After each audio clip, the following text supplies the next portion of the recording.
Hey you guys, it's Miss Arneson, and I'm going to talk to you right now about the content that we're going to be covering in Science 132 photosynthesis and cellular respiration. So, this class was going to be way more cool if we were going to be able to do it in real life. So, what I was going to do was catch a whole bunch of roly polies and sprout some different types of beans and stuff like alfalfa sprouts and maybe some mung beans, and we were going to use those basically to collect a whole bunch of data on homeostasis, cellular respiration, and photosynthesis.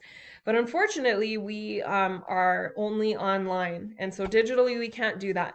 So I'm going to do my best, and we're going to learn about these three processes, but it's just going to be different than was advertised in the catalog because it's literally impossible for me to get the lab stuff to you at home. So, of course, you guys should go over these policies and procedures. There's also a video on it. This is just a content introduction. And so I'm going to kind of go over what the standards are for this class so you can be a little familiar with them and like what are your learning goals for the term. So, um, what these are next generation science standards, and we recently adopted these in New Mexico. I think they had to be fully integrated by last year, and so teachers have been slowly moving over to them. I personally like them a lot better than the ones we had before. I think they at least cover less stuff, but they go more in depth on the things they cover. And I feel like that's better. I still wish we didn't have to take any tests or do anything like that in high school, because then we could just focus on learning things that are relevant to us and like actually doing science rather than just learning about vocabulary words. But unfortunately, this is kind of where we are in modern schooling life. So we'll do it. So this first standard is about homeostasis. Homeostasis is it really stands for stable internal conditions. So basically, the inside of your body has to be the same all the time. It has to be stable. Like if you get too hot or too cold, you have a fever, or you can die of hypothermia if you get too cold. So you have to stay like right in this nice little zone of about 98.6 degrees. So your body does a lot of stuff to keep you at that The level. Last of If Us. you are too cold, your body will start to shiver and make friction so that you warm up. If you're too hot, you'll start to sweat because you can use some evaporative cooling basically on your skin to cool you down.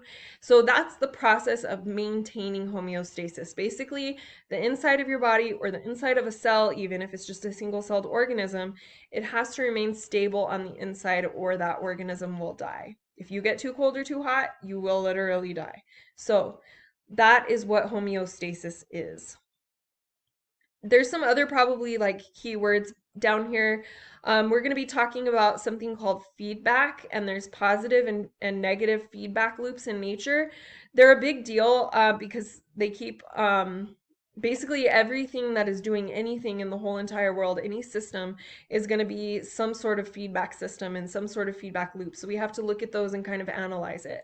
So we're going to do that in this class. We're going to look at those topics and study those processes. All right, the next one is use a model to illustrate how photosynthesis transforms light energy into stored chemical energy. So actually with LS1-5 and LS1-7, we're going to start learning some chemistry in this class. So we're going to learn how to balance a chemical equation. This is kind of an introduction for you guys. You won't be doing more chemical reactions until you are in near the end of Earth and space science, but we're going to start getting a little introduction here with these really two very important chemical reactions of photosynthesis and cellular respiration. Photosynthesis, of course, is what plants do. They make light energy into chemical energy so that they can use it. And respiration, even though that sounds like breathing, is actually how cells use their energy. So we're going to look at how do cells take the energy from glucose molecules made by photosynthesis and change that into a form of energy that they can use. These processes are going to be opposites of each other, photosynthesis and cellular respiration. So they're going to be playing black and forth. I said it again. Back and forth quite a bit. If we just open this up, we can look at this standard as well. I didn't tell you guys in the first standard we looked at, but these middle parts right here in this three colored section, that doesn't really give you very many details about what you need to be studying in a class to pass it. These are like the overarching themes and basically ways you're supposed to study it. So this is really teacher information right here. But so here's an example. Like if you're preparing for the test, you could actually find out some information on here because these are statements about what you should be able to do by the end of the class.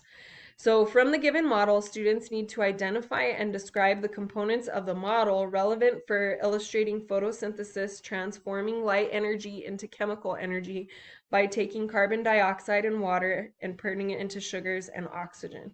So you have to be able to identify that plants need light, that they're going to break down chemical bonds in carbon dioxide that they take in. They're going to put that back together with some ingredients from water and make some exciting sugar for us so that we can survive. So plants make their own sugar that they eat.